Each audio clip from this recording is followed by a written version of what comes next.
from today's episode of International Hangout. So our main event is actually going to be Diversity Week. Yes. That is a yearly event that we organize around month. Who do you support? I mean, obviously, Messi, right? Yes. I don't know. There's no doubt. As what I've seen about Guatemala, it looks pretty cool. But the reason in I Miami should airport go like there at 5 a.m. I was like, why did I do this to myself?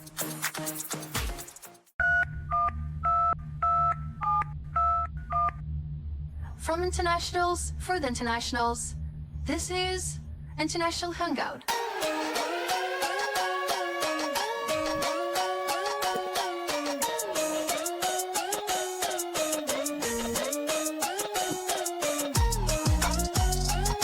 What's up, people of CofI? This is episode 7 of International Hangout, and my name is Shushanik. I'm Sutiri Silva. Today, in our studio, we have Lorena Mazariegos, and Lorena is from Guatemala.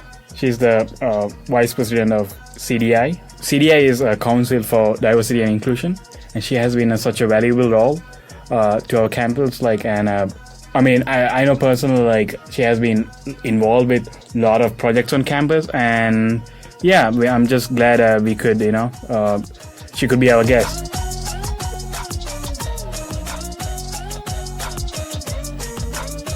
How are you doing, Lorena? I'm doing good, thank you. How are you? We good. Just the New Year and stuff. I think classes, heating up. It's a J term, and it's gonna go fast. But how's classes for you?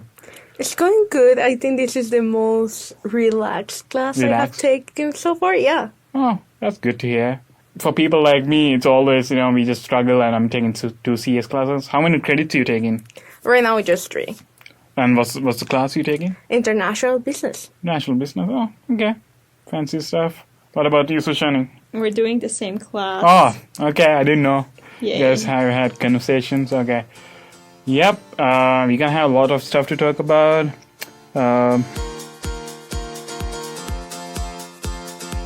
know, CDI is one of the organizations people could ask for, funding for their events or, the clubs or anything they, plan related to diversity. How would you define CDI and maybe the purpose?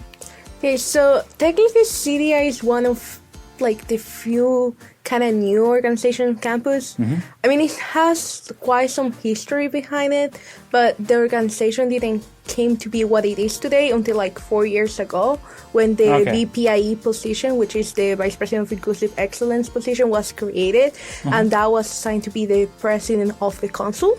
So that's when it came to be, okay, we're gonna dedicate this space for having conversation. How do we enhance and really embrace the diversity that exists on campus, while also trying to be more inclusive.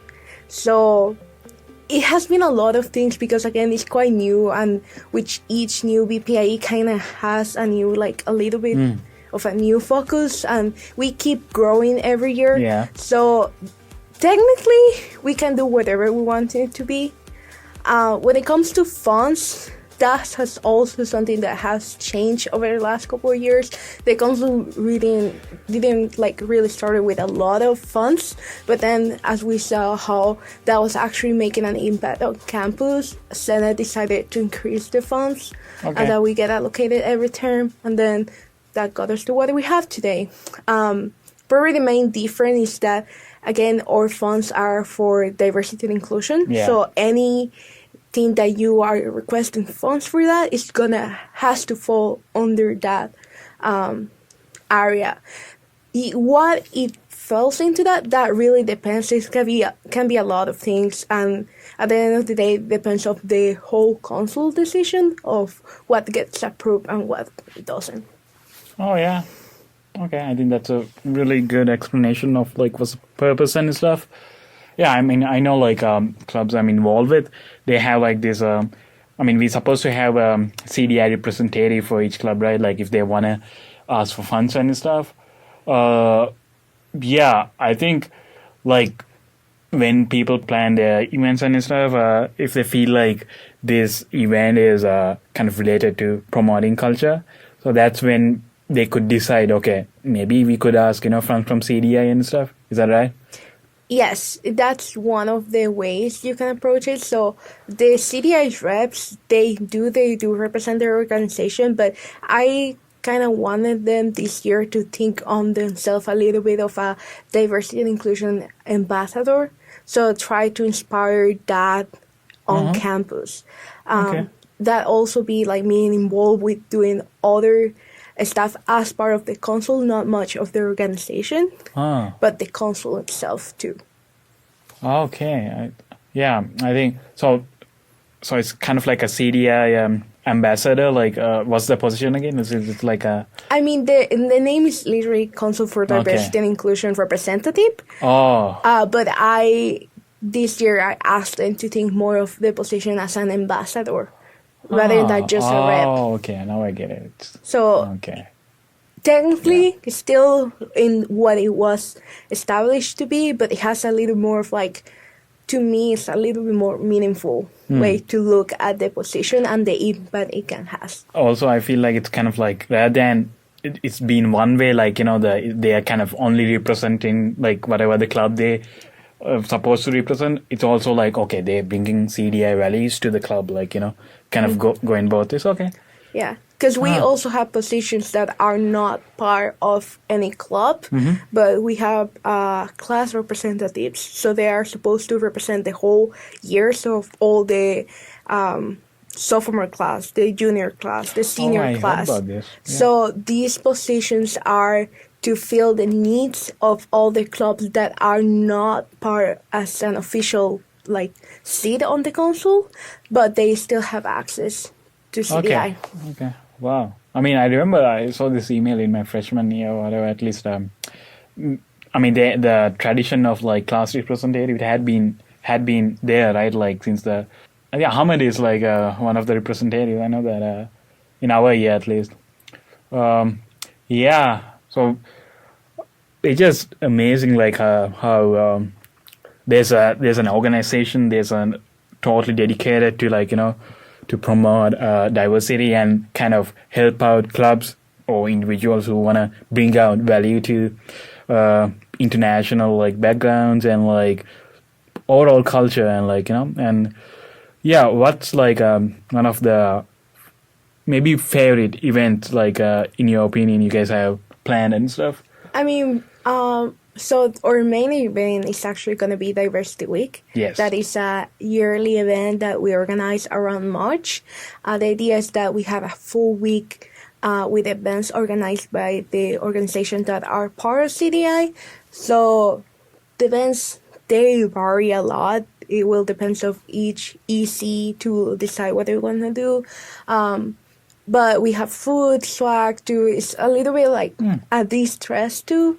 Like, kind of, we're just gonna come together, have fun, but in the same time we're learning about each other and different cultures, different like ideas, because it's not just about culture. We also have the advocates, Dale, GSCA, collaboration.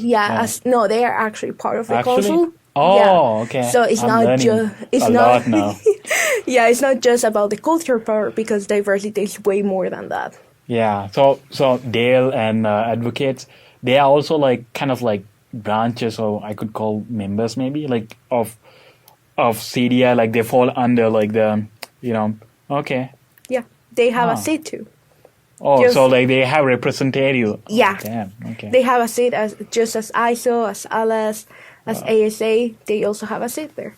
Wow. Okay. I'm learning about this, whole like hierarchy or like whatever structure. Wow. Okay.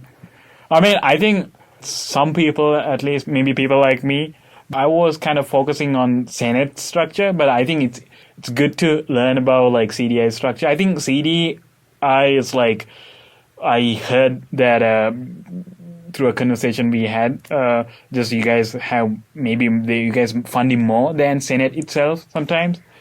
I mean, well, depends, because of course you can never say who's, like, you cannot predict how much people will ask you for, but this semester that passed during the fall, we actually were a little bit more active than we were in the past, because we have a lot of the organization between the council that came to us to ask for funds for their events. We also have organizations that are not part of the council to come to us. That was actually something that hasn't happened much in the past, but we're really trying to do this year too, because they also can ask the council for funds. Okay. Wow, I see. So, like, also, since we talked about funds and stuff, so, like, I think sometimes, so how's the fund, like, request procedure? I know, like, you guys could approve it within a day compared to Senate, like, isn't it 3 weeks? Yeah, minimums.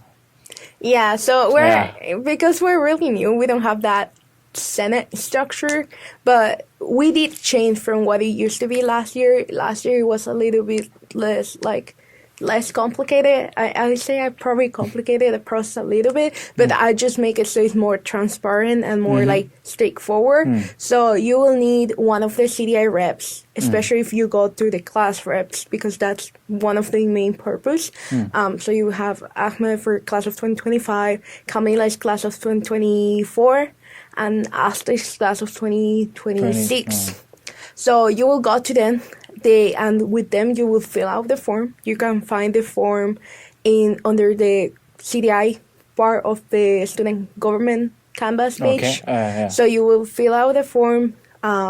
It's really straightforward. Like which organization is asking for the funds, how much you need, just fill in the blanks. Yeah, exactly. The cost breakdown, and then probably the biggest part that differentiates for Senate, we really ask you, okay, how this is gonna help for diversity and or inclusion on campus, and then the member, whoever you contact there, will bring it to the table. We'll discuss it. We will ask questions, and if they feel like that they have enough information to be able to vote in that day, they will vote on it, and it's a simple majority vote. But if they need more time, they will like, hey, can we vote on this next week? Okay, I see. And I don't vote. Oh, is it? Yeah. Wow. Yeah. So. Okay, I think like what I realize is like it's good you guys have like a question about like how this whatever the event or like the thingy we plan, how it's gonna promote your purpose and like the mission, like CDI's mission. I think it's good like because people really had to reflect on it and like kind of convince maybe like it's basically about whether they have a good I don't know, maybe good idea to like or kind of bring up these values and how efficient they are at like kind of bringing up CDI's promoting CDI values. I feel like okay, that brings me to ask you. I mean, I know you guys do a lot of projects and stuff like, but what are the like projects you guys gonna do? Like what are the maybe future projects? I would say simple as that. Okay, so right now, probably one of the big projects, other than Diversity Week, that we have on the table is the idea of doing a little bit, some workshops about like a life after graduation, like what skills of stuff you need to know to success after college if you are staying around the US to go to do OPT, like, how important it is to have a credit card because you need a credit score or any other kind of information. Actually, we're going to be sending out a form that people can fill out and let us know what kind of stuff they would like to hear more about. Because we want to make sure that we're helping our students, and that is not just for internationals, that's also a little bit for locals too that might be interested in knowing the same stuff, because there are some difference, but there's stuff that can be useful for anybody. Wow, that's amazing. Actually, like the credit card, I mean, I'm pretty sure like a lot of internationals, I mean, they come to United States and like, I mean, there are different systems here, like, there are things like having a credit card is really important. Sometimes if you plan to like, I don't know, maybe settle down later in US or like developing a credit score is important. I think giving that awareness and like how to survive after you graduate, it's really important. Yeah, wow, that's such good project. Like, I'm glad you guys are organizing such kind of stuff. Actually, it just the whole situation with OPT and like our seniors, like they had been like working for that, and I'm just grateful for that. And we'll talk about the OPT situation later, but right now I want to talk about the hobbies.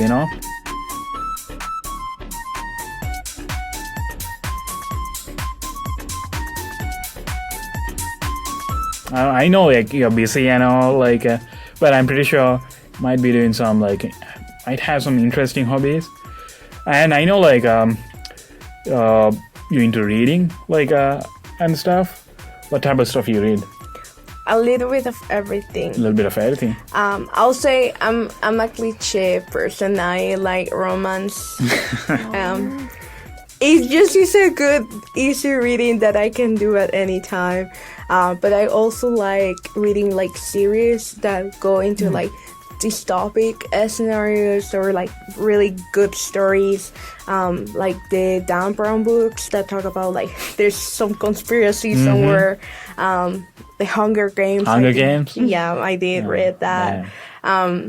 Harry Potter, I think I have read that thing so many times. Right now I'm rereading Percy Jackson. Percy Jackson? Yes, because I love it, and with the TV show I just start reading it again. Wow, I mean, to me it sounds like kind of like you're into fantasy like kind of genre. Yeah, a little bit of fiction too. Fiction? Yeah. Wow. So do you, what okay, give me a recommendation for a TV series you watch, TV series or like anything, movies. Movie, okay, I'm not much of a movie person anymore. But TV shows, of course, I'm watching Percy Jackson right now because the new episodes come every week, and I'm actually sad that they're almost done with the first season. But I just finished watching Madam Secretary. That's an old TV show that talks about how this ex-CIA college professor becomes the Secretary of State for the United States. Okay. And it tells all the story of how every episode she goes into international crisis. So it tells you a little bit about foreign policy and diplomacy and how complex it is to play into political level. Sounds like something Sushani would be interested. Very much. Do you watch the Kardashians? Kardashians? Actually, no, I'm not much into Have you watched it, reality Sushani? life. Yeah. Wow, I thought... Don't I look like someone who watches the Kardashians? I don't know. I thought didn't we have this conversation? I think Sushani don't watch that much TV series and movies. I don't like them. I don't like them, and I don't watch anything. Wow. I think I've watched like 10 movies in my lifetime. 10 movies? Yeah. Okay. I don't know. I just don't have the patience to sit down for 2 hours. I think it's just... Wait, actually, the recent one that I watched is Miyazaki. I don't know if you know about What is it? Miyazaki. It's an anime. Anime. Wow. Yeah, but it was a really good one. It's Miyazaki's last anime. He's I think 89 years old. I watched it in Seattle. It was amazing. It's called When you were in Seattle? It's called So you started watching anime now? It's not like anime. It's a very... I mean, Miyazaki, it's kind of like... First of all, he's very famous. Apparently, I didn't know. And other than that, it doesn't look like a classic anime, but it's like... It was such a deep movie. It's called The Boy and the Heron. It's so symbolic. And I had like uninterrupted attention for 2.5 hours. I was so surprised. Like, I went out of the cinema room. I'm like, what? Do you watch anime, Lorena? Or like, I don't know. Not really. No?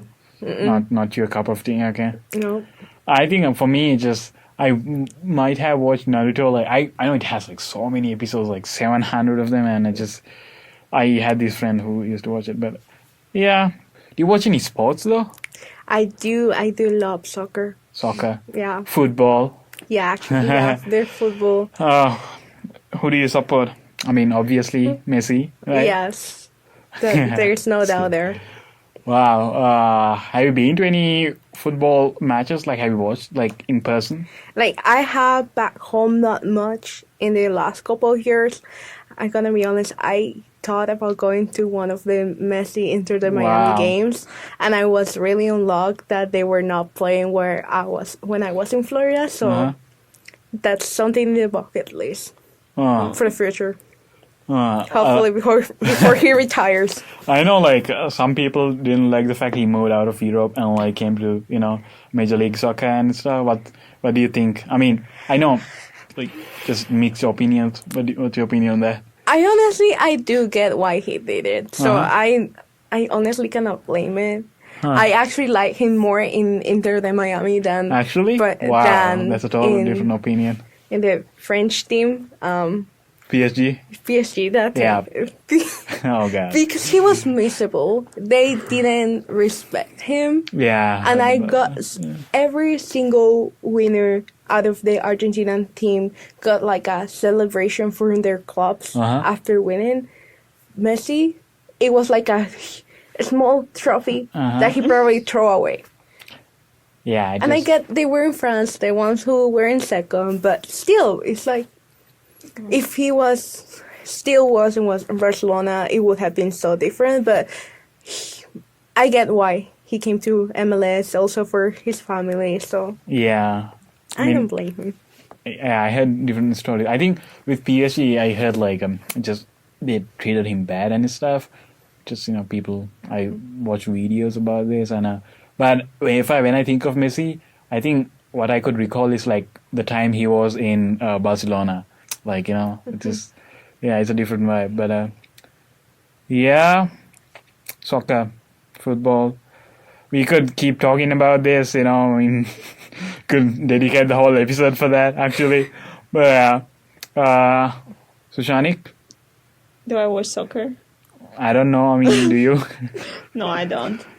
You know? My dad watches a lot of soccer, and he bets on it, actually. Wow. And he's a Chelsea fan.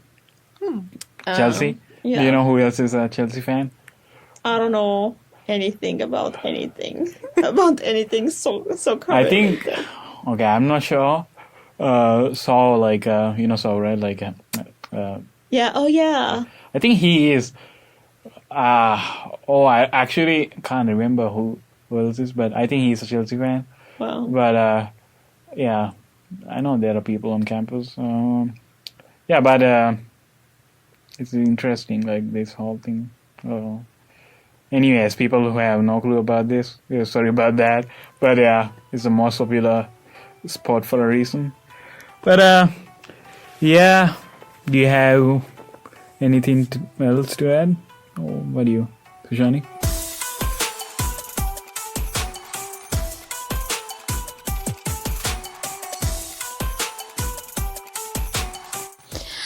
Yeah, I mean, we can start talking about UWC and how you got to America. You're not very far from America. You didn't cross an ocean, but I want to know what your path was like before starting college in the US. I know you went to UWC in Norway. That was my first choice when I was applying to UWC. And I didn't know that the closest shop is like 1 hour away and it's in the middle of nowhere. Only after Karina told me that you're so lucky you didn't get there. I was like, oh my God. What do you think? I mean, we're gonna say how do I end up there. So here's the funny fact. The Guatemalan National Committee, they never asked which university you wanted to go. Oh. We actually didn't find out which university were available that year until late December when we were almost done with the selection process. Oh. Funny story though, my first choice was actually Norway, but I never got to say that to them. So I was actually lucky to get there. Oh. So the thing was that I went to this American school in the capital of Guatemala. That's when I learned more about UWC because there were like a student from the same scholarship program I was on that had gone to UWC. Mm-hmm. So he came to talk. That's how I learned about it. So I started the selection process. I was like, let's try it out. I don't lose anything. And I ended up getting in. And I remember when they told me I was going to go to Norway, my first thought was like, Well, actually, I go to Norway because I didn't know the shops were that far. But actually, I didn't mind it because I did like having like just how beautiful it is. Yeah. If you've seen pictures of the... Yeah, I've seen it. It's actually beautiful. Having that fjord in the morning every single time, it was just beautiful. And Norway is just a safe place. So I really loved it being there. I remember once I ended up staying late until like 2 a.m. in the classroom doing some art project, and I felt so safe walking by myself with like headphones. It was like, I don't want to say a kilometer, but maybe half a kilometer to get to the student village. But I felt so safe to walk there. I think Norway is like less. One of the safest countries as well. Maybe the safest. I don't know. Maybe one of the. I don't know. Yeah. Was it hard to adapt to the climate? Oh yeah, we don't have snow in Guatemala. Yeah, I know. They do in Norway, but there's something that Norwegians said that really stuck with me. That they say that there's not such a thing as bad weather. It's you don't have the proper clothing. Yeah. Wow, that's just a power statement, you know, like. Wow. So I got lucky. I got to talk with alumni, and they were really helpful and let me know, okay, these things you need to get them with you. So I was prepared, and we also have like something similar to the Chic Boutique. We also have that, so that was really useful. Wow.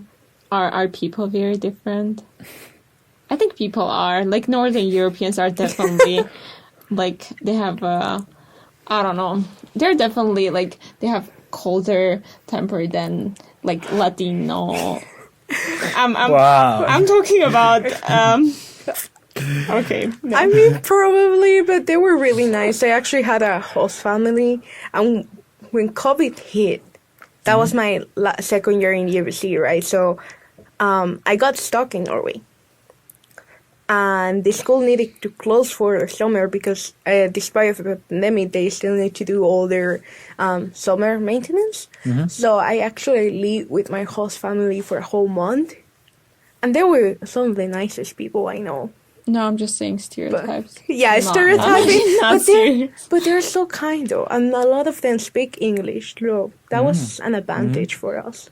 Wow. Interesting.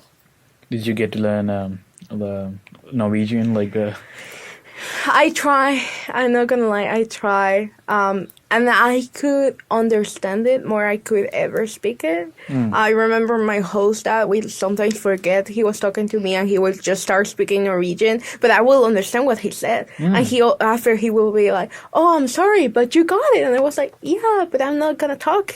Funny enough, though, there's a lot of words that were easy for me to understand in Norwegian because they might be similar to Spanish, which was interesting, but I survived. Don't know the language, but I survived. Wow, that's interesting.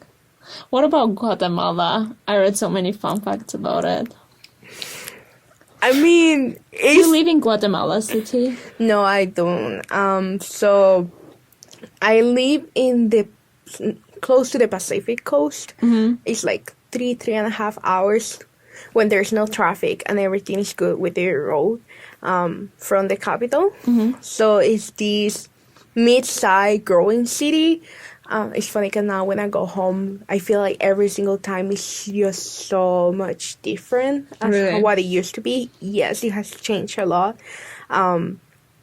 But so yeah, I'm from that area. But I did live in this city for 2 years when I was studying in the American school. That was a whole different thing too. But Guatemala itself is really pretty. As many countries, we still have a lot of things to change and to improve, but it's really pretty. And if you ever can go to like the Mayan, it's like UNESCO areas. heritage, right? Yes. Wasn't it like one of the 7 wonders? Like, I don't know. Okay, like don't. 7 wonders of the world. I haven't fact checked this, so I don't know. But old, like, you know, they had like different modern seven wonders, or like maybe it's still one of the seven wonders, but I don't know. I know like is that the Mayan like We don't have one, but a Mayan one is on the list, but it's in Mexico. I think it's Chichen Itza. We have Tikal though, and Tikal is right now, as we know it, is the biggest Mayan city. But again, it's surprising how buildings that are over 4,000 years old can stand an earthquake, but not the modern buildings. Because every time we have an earthquake, they are intact. They're good. Wow. Some technology stuff that we can't figure out. I'm fact-checking it. Fact-checking. It's saying 7 new wonders of the world. Did it change? I don't know. When I was little, like I read about like different new ones and the old ones. Like, wow. Yeah. I don't know. I've seen about Guatemala, it looks pretty cool. But the reason I should go there is because coffee. Coffee. Yeah, I think in many countries in the world and many breweries use Guatemalan coffee. Mm-hmm. I know it's famous, and I also know it's famous for chocolate. Yeah. I don't know if chocolate is coming from Guatemala, but I know Guatemalan beans, like coffee beans, are very famous. I've actually had like coffee like from Guatemalan beans. It's actually amazing. Yeah, I mean, we are on the top coffees producer in the world, like quality wise, and it's really, really good. And it will depend which area you're getting, but a lot of what get exported to other countries comes from these regions that are on the bottom of the volcanoes. Mm-hmm. So that gives it a different taste. Oh. So those are some of the regions that have the most reputation, but it's really good, really recommended. It's one of the things is always on my suitcase when I come back from home. Yeah, I always bring. Are you like a big coffee drinker? Oh yeah.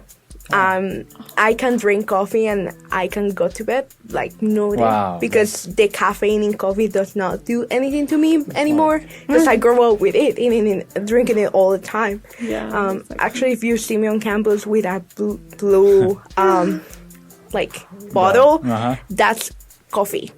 That's my coffee mug. All mornings. So you drink coffee more than water itself? No, I do drink water. Exaggerated, you know. No, but sometimes I might drink more coffee than water, which is not healthy. Don't do it. I mean, I do the same. Back home, I drink like 6 to 7 cups of like the Middle Eastern coffee every day. And when I came here, I got used to espresso, but I still drink like my Armenian coffee.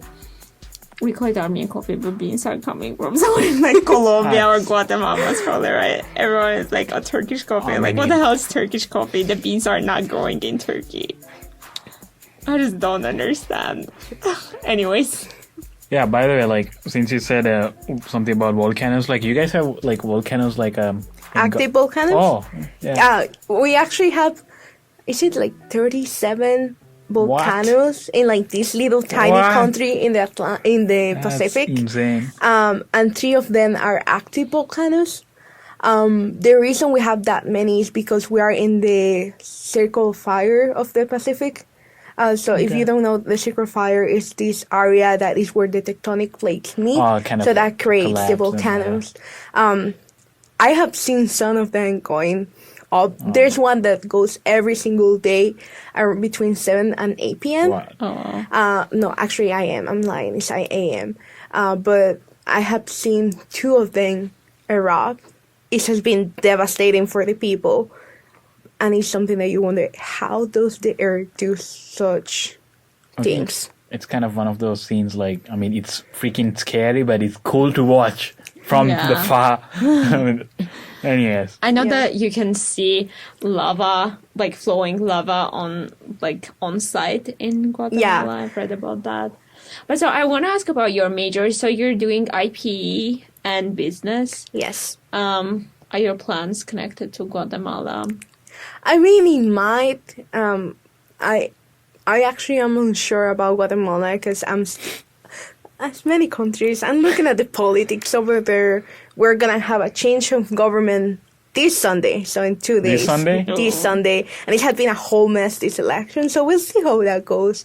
But it's kind of related. I really would like to work with international organizations. So like my top dream will be like actually UN stuff. So, but a lot is in like development or even international law, because those are the areas that I really like.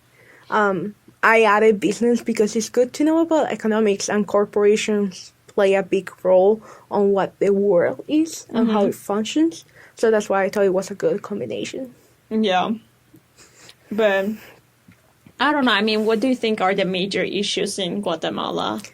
Wow. And what would number one thing be if you would have the power to change it? First, corruption. Over the last couple of years, we actually have had a lot of corruption cases. Give you an example. Our president, 2 presidents ago, he's in jail. There was a big protest. He resigned. Next day, he was in jail. That's the level of corruption in Guatemala. Right now, the problem with the election that I was talking about is that the current government is making it impossible and is trying to take the legitimacy out of the current process.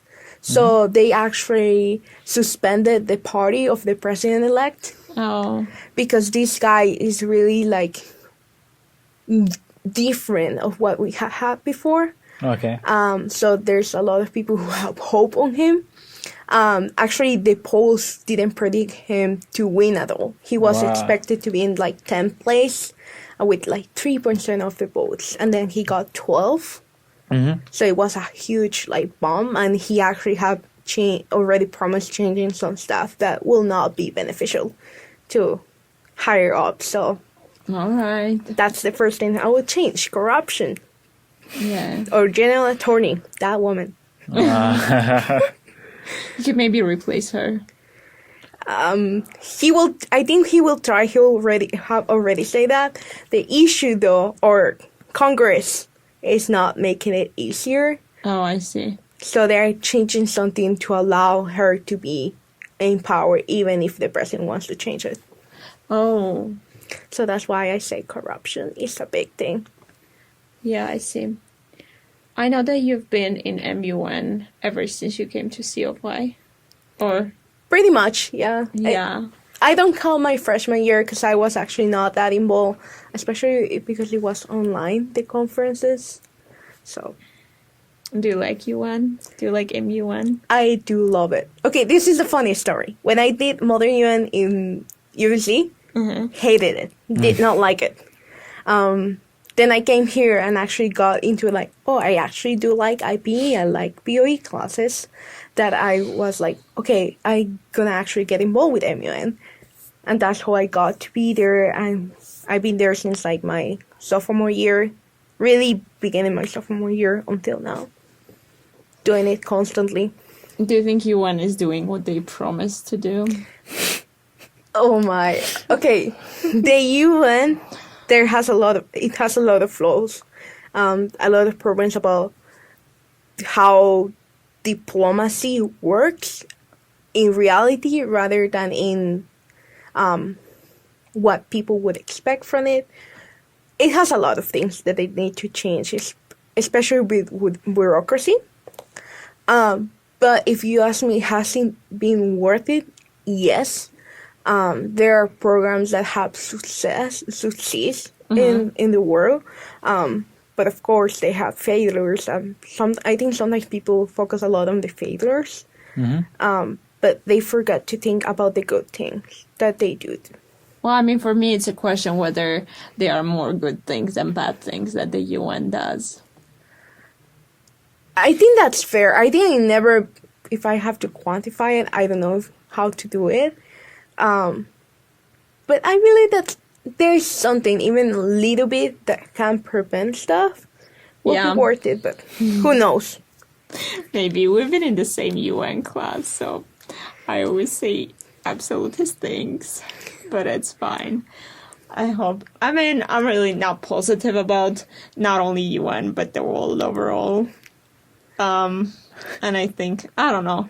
I mean, maybe I'll end up working in UN too. Because I'm doing IP as well. So. I mean, UN is way more than just the main ones that everybody talks about, because they have a lot of programs, like the UNESCO, I know. FAO, UNICEF. So there's way more than just what people see in the news, like the Security Council and all that. So it's bigger than it seems. I hope they do good. I hope they do what they promised to do. I hope so too. But I mean, it always comes from the people who are involved in it. So I believe that with our generation, there is going to be better things coming. Once we graduate and start working for this kind of organizations. Yeah.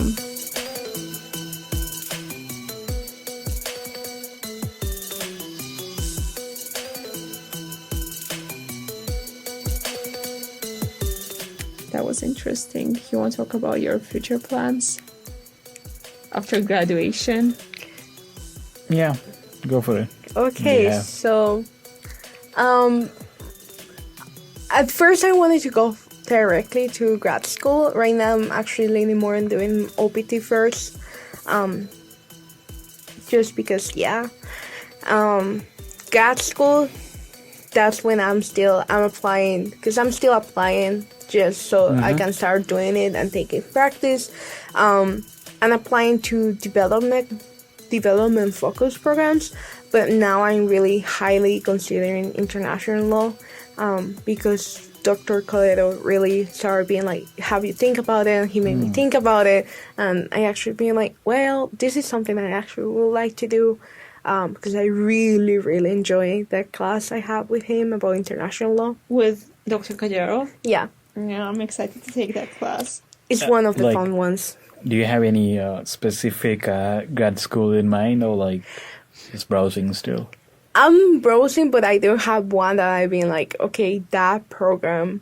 Because the thing is, I don't want to go into academia. I want to go into practical work. Okay. So there's a different kind of programs. The programs you might be looking when you're looking at that.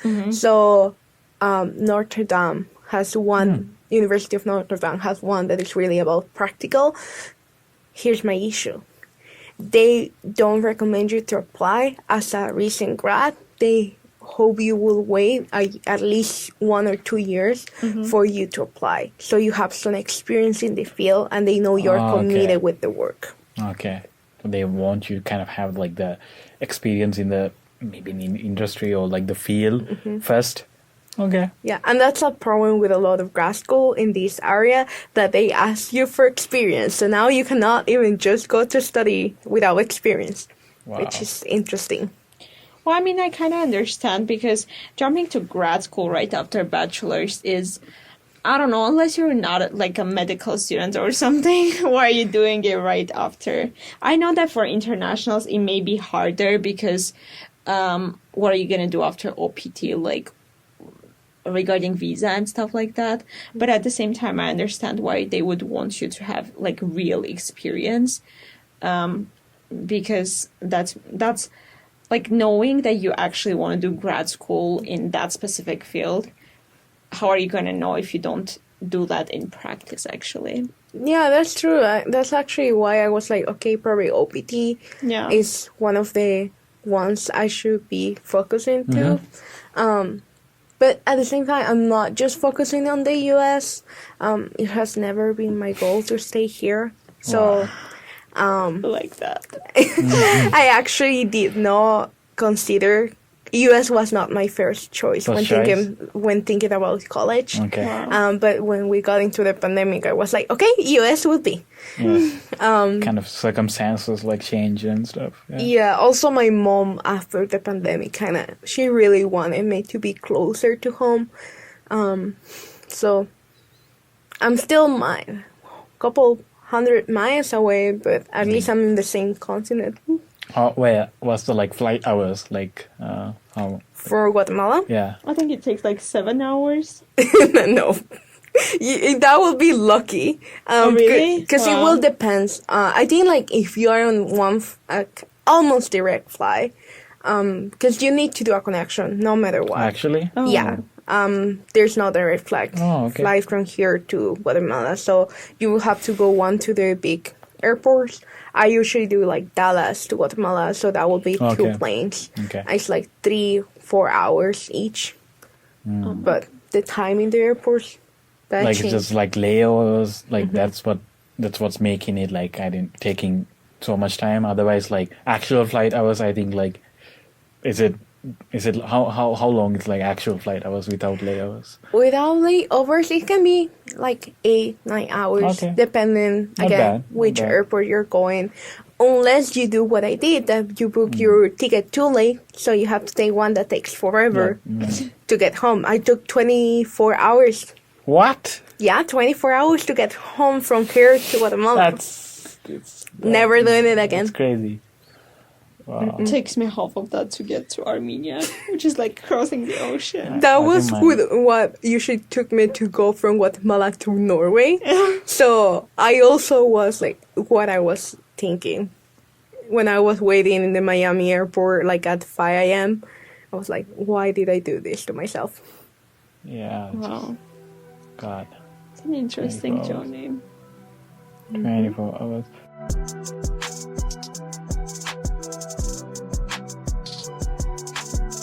Yeah, so I wanted to ask, like, I mean, you know, the situation on campus, like, with OPT and stuff. College has been trying to, like, give some resolutions on, like, for issues, like, what's your opinion on that? I mean, maybe you can explain the situation, like, what happened, and also, like, you know, for listeners. I mean, I don't have a fair, like, the big picture as everybody, because we haven't had that communication, like, really direct communication. That has been something that has been missing. So probably that was my first thought when everything started. I think you were in that meeting. Yeah. My first thought was, why didn't you tell us earlier? Why wait until now? That's when most of us find out about it. So I think if they had just been a little bit more clear, send a good email about it, I'll be happy with that. Yeah. But technically, I think they're coming with an option, like kind of a solution. Just there will be a lot of more kind of requirements that you will have to follow in order to stay for like a couple of weeks on campus after graduation. Yeah. But still, I think we are not even clear yet exactly. So it's on the way to see exactly what's the resolution they get to. But honestly, that's one of the reasons we're trying to do these workshops with CDI. Yeah. Because just to be safe, you know, like it's having a lot of information, and even if they do extend the time to what it used to be, it's like, well, you still need to know how to find an apartment. Yeah. You will still need a credit score, so I think for listeners, like, to give you some context, I mean you might remember, like, even from last episode, Cebu also kind of pointed out this situation, and like it's kind of like for our seniors, like so recently school decided to like kind of not give them accommodations after, you know, post graduation and stuff. I mean, the school used to give kind of accommodations, or like, you know, the seniors could kind of stay on campus for how long though? It used to be. I mean, I don't know, because again, it was at some point a month. They cut it in half, then in half. So it's just. But school recently for this year for our seniors, they decided like, no, you know, seniors, they had to like get the hell out of campus right after they graduated and stuff. And our seniors had been like working on it, and like, you know, they presented their issues, and like we have gotten some like solutions from college administration, and we still figuring out that situation, and like, but I mean, Lorena had been like one of the like, you know, people like who kind of raised their voice on that, and just let's see what's gonna happen, and we'll see. We'll keep you updated. Yeah. Anything, Sushanik? No, thank you so much. It was an interesting talk. I learned a lot about Guatemala. I learned a lot about CDI structure, you know. Thank you both for having me. Of course. Actually, you know, so we wanted to like kind of invite people who's like making an impact on campus, and you're like one of the people who came to my mind. And I'm glad to have you here, just, you know, to talk about CDI and talk about Guatemala, talk about volcanoes. I really like volcanoes, like learning about them. But your hobbies. Just interesting. And so usually one of the traditions we have is like we kind of say, I don't know, we say bye in the language they prefer. Like our guests could like say bye in or just wish goodbye in a language they prefer, or however you want it. Okay. You want to go for it? Okay. Adios. Simple as that. Yep. Okay, people. You heard that. See you in the next one. Yeah.